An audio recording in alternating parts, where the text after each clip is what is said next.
take over it again?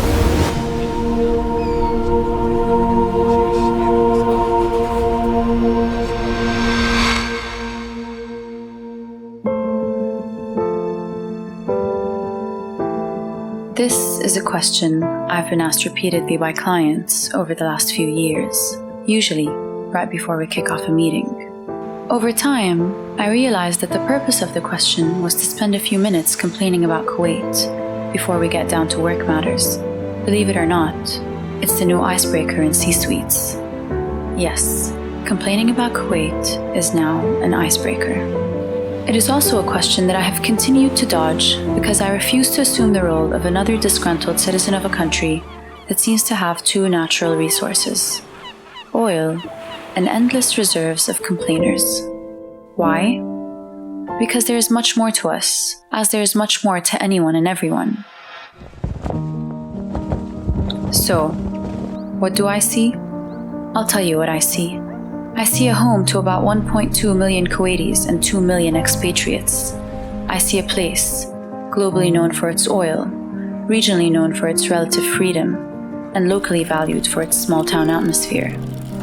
And like any other country, I see a place that has its fair share of existential challenges, politicized challenges, social challenges, and economic challenges. And again, like every other country, I see a land inhabited by those who advocate change and freedom, and those who prefer the status quo.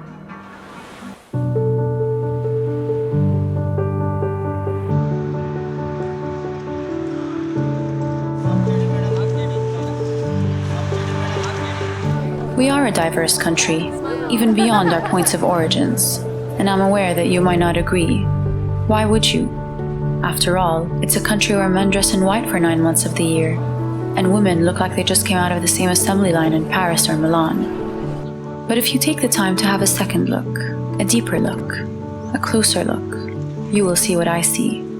A small country that has the socially conservative and the fiscal liberal, a home to the political left and the religious right, the aging pioneers and the ambitious young, the influential women and the reckless men, the hard-working expatriate who deemed Kuwait her second home, and the hyper-citizen preoccupied with political discourse.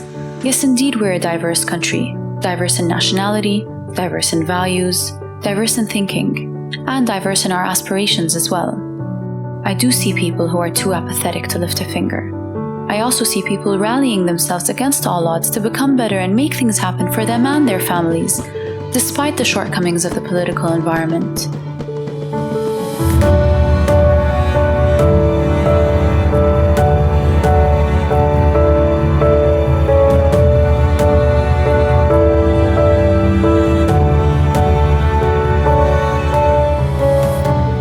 What do I see?